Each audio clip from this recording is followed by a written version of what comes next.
By the year 2000, there were few nations that had not fallen to the designs of the money power. The globalists were now ready to start their final phase of world government takeover, the destruction of the Western nations' economies. To carry out their final takeover, they first removed banking regulations like the Glass-Steagall Act in the late 1990s. This allowed their front companies to issue unlimited credit to the world and to set up colossal Ponzi schemes, the likes of which the world had never seen. The scams were advertised by the controlled corporate media as completely legitimate. Because of the fantastic returns, private investors, corporations, state and local governments invested heavily. They had taken the bait, hook, line, and sinker.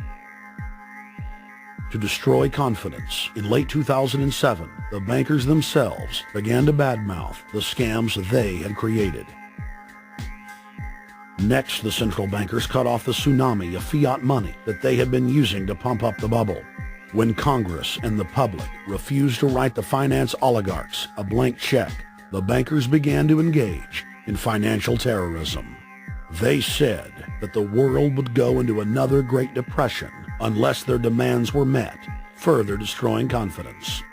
The stock market instantly had its biggest one-day loss in history, but even that wasn't enough to force Congress to capitulate to the offshore banks.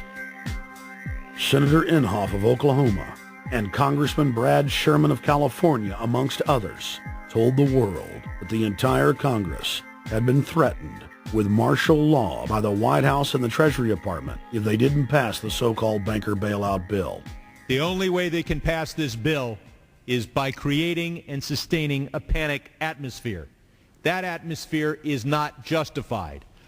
Many of us were told in private conversations that if we voted against this bill on Monday, that the sky would fall, the market would drop 2,000 or 3,000 points the first day, another couple thousand the second day, and a few members were even told that there would be martial law in America if we voted no. That's what I call fear-mongering. Unjustified. The final version of the bill was kept secret from the Congress until minutes before the vote on October 3, 2008. The Federal Reserve had promised total transparency, that every dime would be accounted for.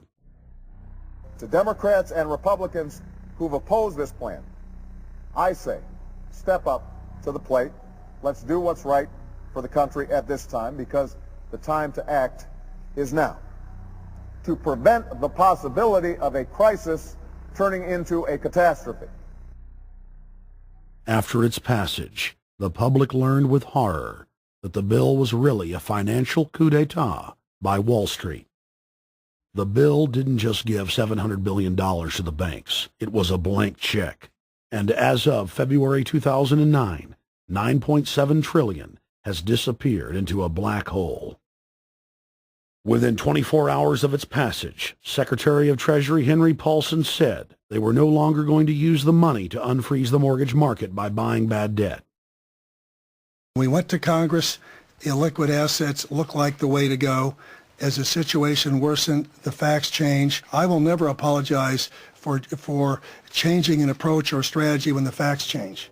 Paulson has, in the meantime, admitted that the subprime mortgage crisis is not the cause, really, of the breakdown of the entire world banking system and the bankruptcy of most of the banks in London and in Wall Street. He said, we're going to buy up toxic assets, but we're not going to worry about subprime mortgages. What he's talking about is derivatives. Derivatives are the center of the crisis. He went on to say that where the money was going was a secret. I believe that banking institutions are more dangerous to our liberties than standing armies. If the American people ever allow private banks to control the issuance of their currency, first by inflation, then by deflation, the banks and corporations that will grow up around the banks will deprive the people of all property until their children wake up homeless on the continent their fathers conquered. The issuing power should be taken from the banks and restored to the people, to whom it properly belongs. Thomas Jefferson, 3rd President of the United States. Secretary Paulson came in with the Vice President and Fed Chairman Bernanke and made all these assurances that there was absolutely a critical, immediate need to get rid of the corrosive derivative products, all the different names for this, ubiquitous, sub-S retraded credit default swap, blah, blah, blah, blah. Okay? But they talked about them as though they knew what the hell they were. You got the money and you immediately said, what items, what auction? Now, the Treasury just basically cut that out of the bill. And what we have here is a situation where banks are hoarding the money that they're getting from the TARP. They're using the money to purchase other banks. And all of a sudden, the Treasury sent a signal to the banks, forget about it. We're going to give you the money that you want, and you do what you want with it. Unless you direct it specifically, it's not going to happen. I don't think anyone questions, Mr. Kashkari, that you're working hard. Our question is who you're working for. Throughout its passage, President Bush and Senator Obama worked in tandem to get Congress to pass the bill without even having time to read it, despite the fact that in major polls, 98% of the American people were against the bill. The leadership in both parties were for it.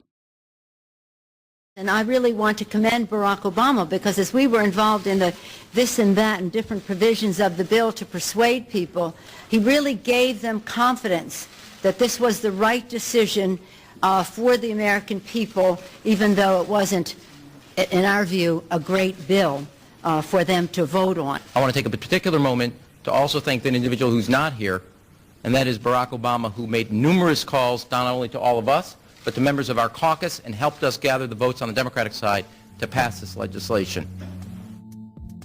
Bankheads then bragged to the press that they were hoarding the bailout money and using it to buy up smaller, healthy banks and insurance companies. Their plan was working like a charm. Next, the central bankers loaned the federal government back $787 billion of our own money at interest for President Obama's so-called stimulus package. And just like the banker bailout, Congress was given less than an hour to read the 1,070-page plus stimulus bill. Barack Obama, who had pledged on the campaign trail to wait 5 days before a bill could be voted on so that the Congress and the people could have a chance to read it, said that the stimulus was too important and it had to be passed before anybody could see it or read it, or the crisis would turn into a catastrophe. Doing little or nothing at all will result in even greater deficits, even greater job loss, even greater loss of income, and even greater loss of confidence. Those are deficits that could turn a crisis into a catastrophe, and I refuse to let that happen. After its Friday passage, in gangster fashion, President Barack Obama took a 4-day vacation and said that there was no rush to sign it. The spending bill was really a takeover bill, designed to further federalize the states and to pay off rich donors that had donated to both parties. As the world slid deeper into depression, the bankers celebrated the fire sale that they had created. I believe the phrase burdens of the office is overstated. Yeah, it's kind of like, why me? Oh, the burdens, Why did the financial collapse have to happen on my watch? It's just pathetic, isn't it? Self-pity. And I don't believe President-elect Obama will be full of self-pity.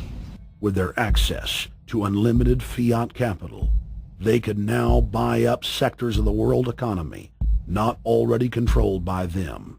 For over a century, the Anglo-American establishment had worked to bring the world system to this point. Artificially engineered global bankruptcy. In an address before the Trilateral Commission in June of 1991, David Rockefeller laid out the elite's ultimate goal. The supranational sovereignty of an intellectual elite and world bankers is surely preferable to the national auto-determination practiced in the last centuries.